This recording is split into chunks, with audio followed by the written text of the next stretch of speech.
5 and 6, DePaul 8, South Dakota on the outside. Or hit number 10. As we look at the field, the collegiate record was broken earlier this year when Arkansas ran 8:16:12 at the end of March.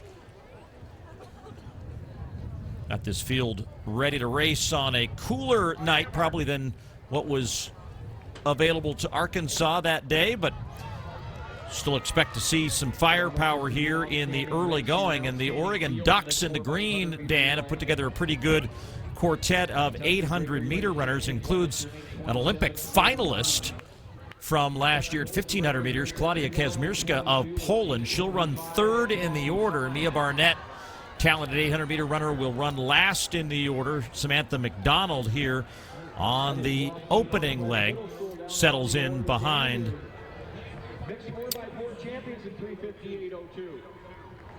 Kentucky. That will set the early pace. We'll see if this pace gets pressed, but right now Kentucky controlling it in the front, with Oregon and Iowa third on the inside. South Dakota on the outside. I was going to say, I thought I might see Chairman out there, put in another little bit of work for the Oregon Ducks after that outstanding 1,500-meter run. But yeah, Paul, Kazmierska is one of those athletes that you just look forward to seeing. Got a chance to run in the Olympic Games, and then Mia Barnett as well. A couple of good 800-meter runs at the Oregon Team Invitational. And Kazmierska had a nice, I think 2:02, 2:03, and she said, "I am back." So it's nice to see her running quick at the beginning of this start of this outdoor season.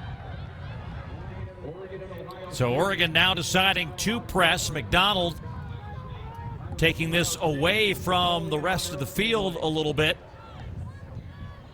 And we'll close in on the first exchange. Utah, Minnesota, and Tulane electing not to enter squads in this race. So Oregon with the lead, and they will hand off from McDonald to Allura Markow. And DePaul in second with Laura Pasche, 2:07.79, a respectable first leg by Samantha McDonald.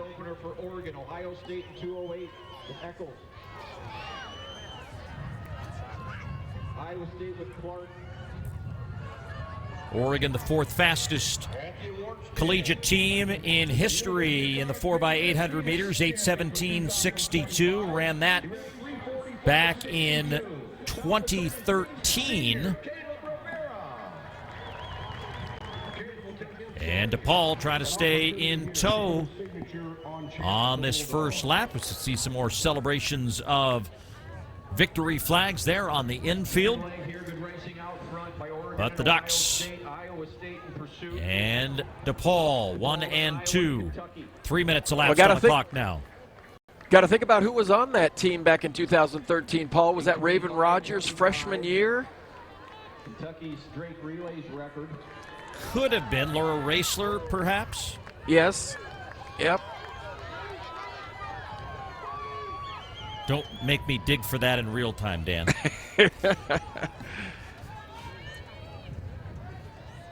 So here now is Markow.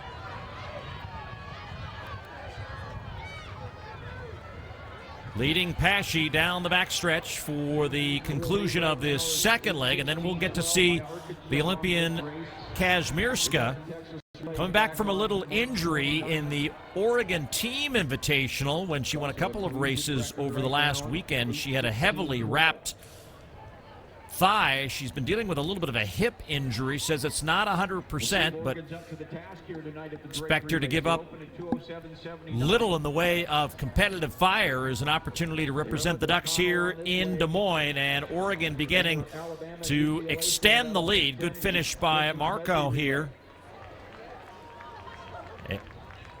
Maya Barnett on this leg for So it looks like we may have had a change in the order, Dan, as I heard the announcer say that that was actually McDonald, and that is not Kazmierska. That's Mia Barnett.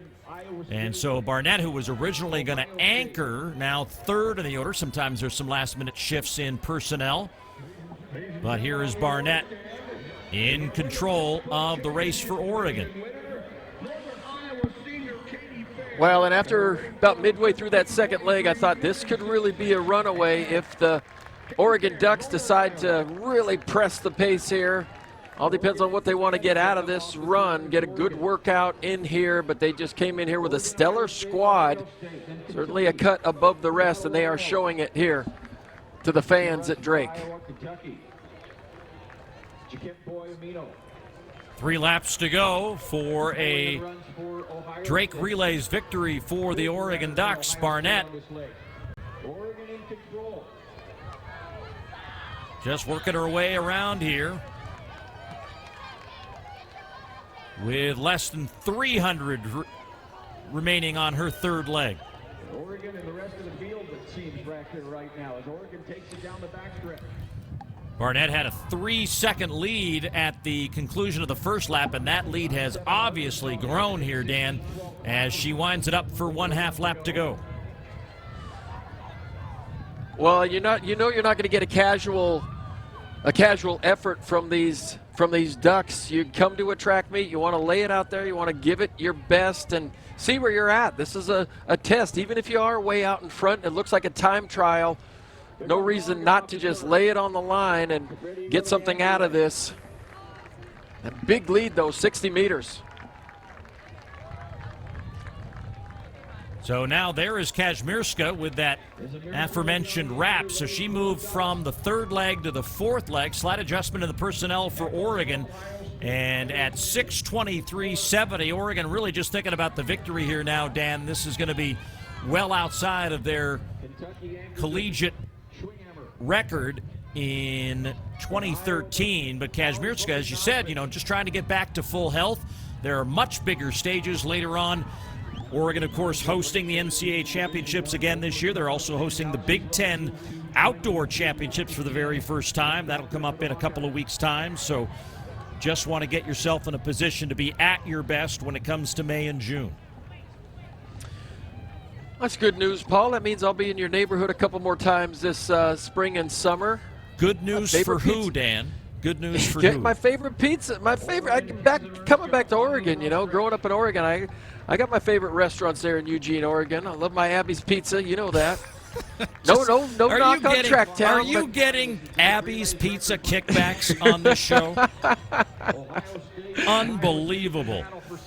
And unbelievable the lead that Oregon has put together here as they go into the final lap. Klaudia Kazmierska, the Polish national champion at 1,500 meters last year, and then went on to Stade de France on a purple track and reached the final of that Olympics.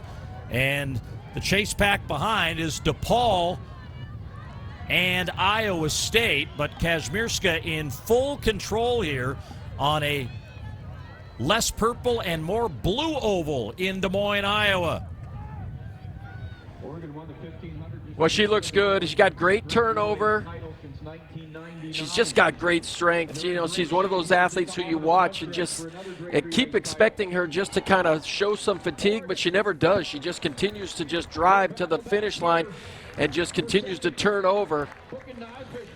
Well, Oregon has won a lot of relay crowns over the years all over the country, and they add another one here at the Drake Relays as Klaudia Kazmierska finishes up.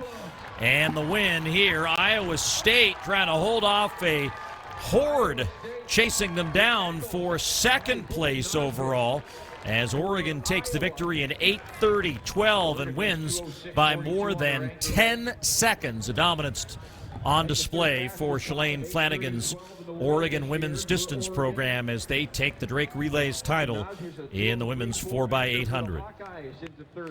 All right, Paul, let's take a look at those splits. 2:07, 2:08, 2:07, and 2:06. Kazmierska with the quickest two-lap in the group. Mia Barnett, 2:07.8. Not bad all the way around, real solid. for that quartet right there. I love the old duck. You got the old duck back on the uniform. Appreciate that. Oh, there is a whole backstory with that duck and the Donald duck that was the Disney duck, and that is actually Oregon's duck. So they've been able to put that back on the uniform. And, you know, at the time when there was that agreement with the Disney company to use Donald Duck as their mascot, they couldn't sell any of their memorabilia outside of Oregon. And it was one of the reasons that they put together that plan to introduce the Oregon O, which has tended to prove to be popular and as well lucrative. So, but that secondary mark is also one of the local favorites. Also have that interlocking O that is a little bit more retro, kind of a Dan Fouts era, if you know your former quarterbacks. I still teach at the U of O, though, and when I ask who the throwback quarterback is, it doesn't even go as far back as Joey Harrington anymore. It's Marcus Mariota is somehow the legendary, historic quarterback in Oregon history. I feel bad for Dylan Gabriel. He's going to feel old very quick. No, I'll never forget.